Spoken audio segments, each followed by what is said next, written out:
Good afternoon, you're watching your lunchtime news with me, Deshan Gonawala. Before we get into the stories in detail, let's first take a look at the headlines.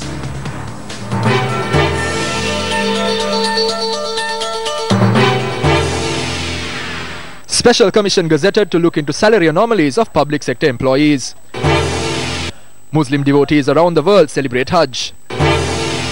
Japanese Defense Minister to visit Trincomalee and Hambantota ports. Family background reports of women travelling overseas for employment to be reassessed. Don't grant permission for mothers with children who are less than 18 years of age to work overseas. A request from the Child Protection Authority. Indian BJP party senior advisor Subramaniam Sami meets the former president.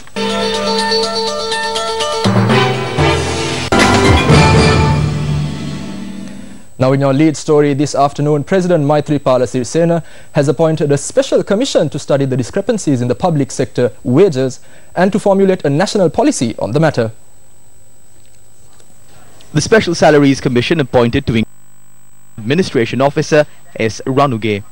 H.G. Sumarsinghe has been appointed as the Secretary of the Commission.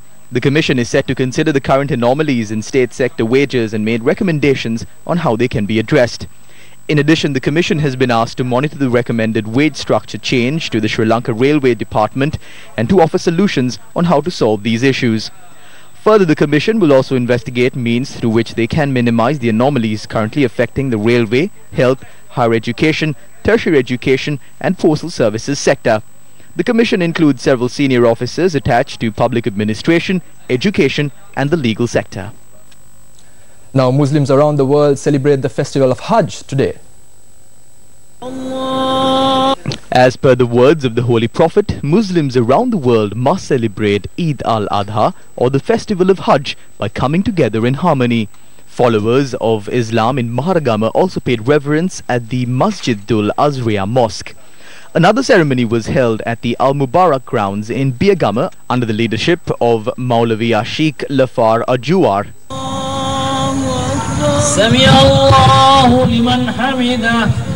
Meanwhile, a large celebration was held at the main mosque in Dargah town in Alutgama.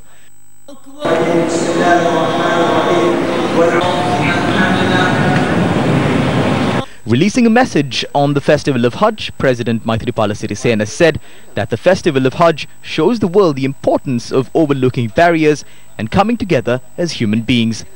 The President also passed his best wishes to all Muslims through his message. The festival of Hajj is celebrated citing the acceptance of an order given to Ibrahim Nabi by the Holy Prophet.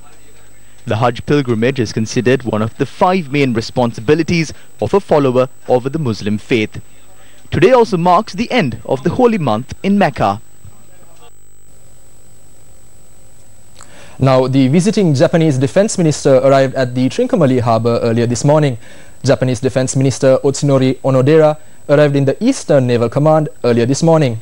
Minister Onodera also inspected the Japanese naval vessel that is docked at the Trincomalee harbour. The Defense Minister then visited the oil tanks in the China harbour. He had then travelled to the Matala airport by helicopter.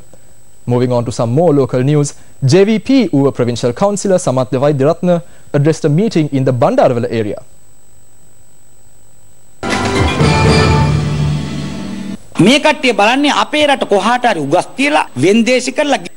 is trying to put money in their pockets by either pawning the country or by giving it away through agreements. That is how the EDCA came about, and that is how the Singapore FTA came about.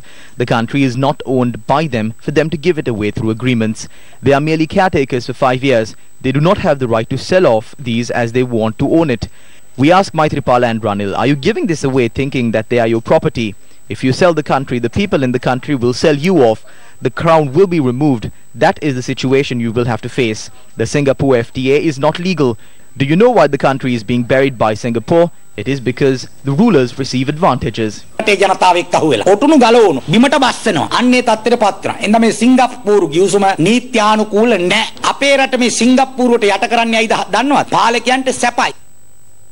Now, Minister of Youth Affairs, Project Management and Southern Development, Sagar Ratnayaka, expressed these views after attending an event.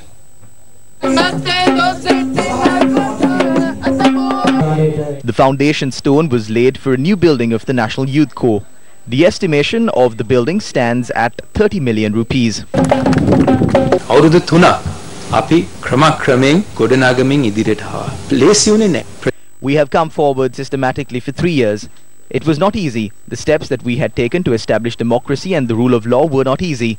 It was difficult to change the system that existed at the time, but we were able to do that change.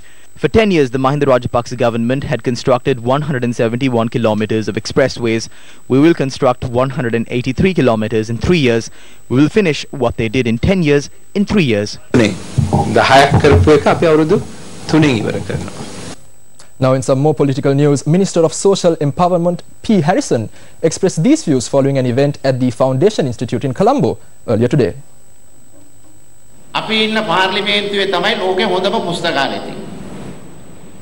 Our parliament has the world's best library. As members, even I wonder how many of us actually make use of the facility. These are the times that we live in. Minister P. Harrison was expressing those views at an event held yesterday. Now moving on, Speaker Carew Jayasuriya attended an event in the Vijayarama Viharaya in Pinnaduwa in Galle. The chief prelate of the Sri Vijayaramaya, the Venerable Udamatte Sumanathera, welcomed the speaker after the Thera was presented with the honorary titles of Chief Sanganayaka of Kadavasattara and Talpepattuwa and the title of Saddharma Kirti Sri Thero. There is a big difference between the society we were born into and what it is today. The Mahasangha has a big responsibility to establish a just society in what is a commercialized world.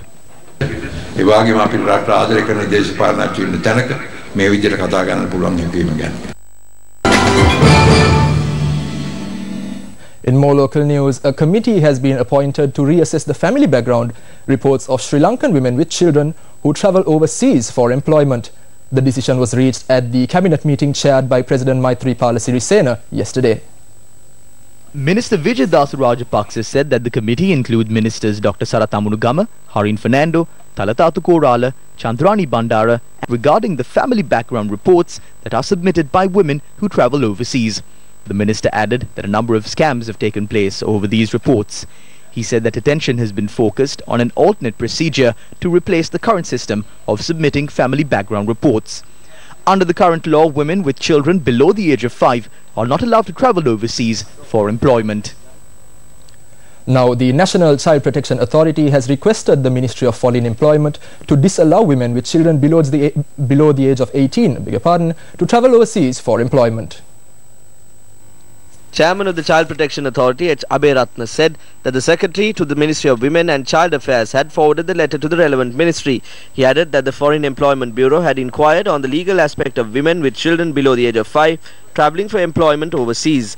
The chairman of the authority said, replying to the letter, he had requested that women with children below the age of 18 be disallowed from travelling overseas for employment.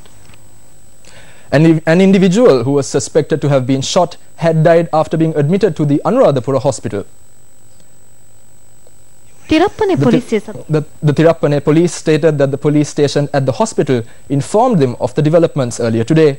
No complaint has yet been lodged. The deceased was identified as a 37-year-old resident of Yakkalegama in Eppavala. Police investigations revealed that the death was a result of a firing of a poaching gun.